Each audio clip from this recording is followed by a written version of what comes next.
முதலமைச்சர் அவர்களால் கொண்டு வரப்பட்டிருக்கிற தமிழ்தாய் வாழ்த்து பாடல் குறித்த தனி தீர்மானத்தை திராவிட முன்னேற்ற கழகத்தின் சார்பில் நான் வழிமொழிகிறேன், ஆதரிக்கிறேன். தமிழ்நாட்டில் அமைந்திருக்கும் அனைத்து கல்வி நிறுவனங்கள், பல்கலைக்கழகங்கள், அரசு அலுவலகங்கள், பொதுத்துறை நிறுவனங்கள் உள்ளிட்ட பொது அமைப்பின் நிகழ்ச்சிகளிலும் நிகழ்வு தொடங்குவதற்கு முன் தமிழ்தாய் வாழ்த்து கட்டாயம் முதலில் பாடப்பட வேண்டும் என்ற இந்த அரசின் தனி தீர்மானத்தை அனைத்து இந்திய அண்ணா திராவிட முன்னேற்ற கழகத்தின் சார்பாக முழு மனதோடு ஆதரிக்கின்றேன். பேரவைத் தலைவர் அவர்களே, முதலமைச்சர் அவர்களால் கொண்டு வரப்பட்டிருக்கிற தமிழ்தாய் வாழ்த்து பாடல் குறித்த தனி தீர்மானத்தை திராவிட முன்னேற்ற கழகத்தின் சார்பில் நான் வழிமொழிகிறேன், ஆதரிக்கிறேன்.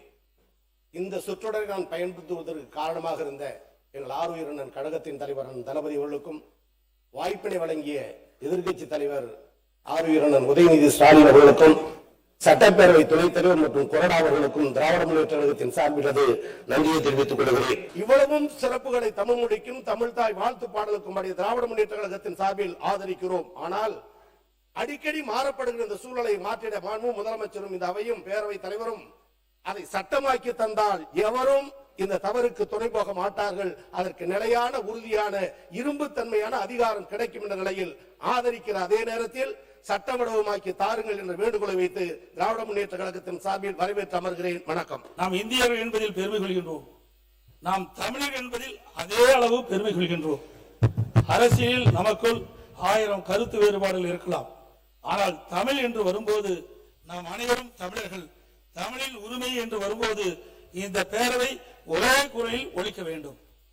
அந்த அடிப்படையில் தமிழ்நாட்டில் அமைந்திருக்கும் அனைத்து கல்வி நிறுவனங்கள், பல்கலைக்கழகங்கள், அரசு அலுவலகங்கள், பொதுத்துறை நிறுவனங்கள் உள்ளிட்ட பொது அமைப்பின் நிகழ்ச்சிகளிலும் நிகழ்வு தொடங்குவதற்கு முன் தமிழ்தாய் வாழ்த்து கட்டாயம் முதலில் பாடப்பட வேண்டும் என்ற இந்த அரசின் தனி தீர்மானத்தை அனைத்து இந்திய அண்ணா திராவிட முன்னேற்ற கழகத்தின் சார்பாக முழு மனதோடு ஆதரிக்கின்றேன். தமிழ் வாழ்க, தமிழர் வாழ்க, தமிழ்நாடு வளர்க. நன்றி, வணக்கம்.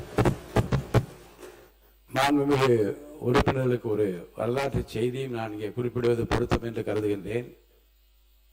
தமிழ்தாய் வாழ்த்து 1970ஆம் ஆண்டில் இருந்து பாடப்பட்ட அந்த வரலாற்று செய்தியோடு இந்த மாண்புமிகு பேரவையில் 1991ஆம் ஆண்டுதான் முன்னாள் முதலமைச்சர் புரட்சி தலைவி ஜெயலலிதா அம்மா அவர்கள் முதலமைச்சராக இருந்தபோது முதலையாக பேரவையில் தமிழ்தாய் வாழ்த்து பாடிதான் தொடங்க வேண்டும் என்கின்ற அந்த நடைமுறை பின்பற்றப்பட்ட அந்த வரலாற்று செய்தி இங்கே குறிப்பிடுவது பொருத்தம் என்று கருதுகின்றேன்.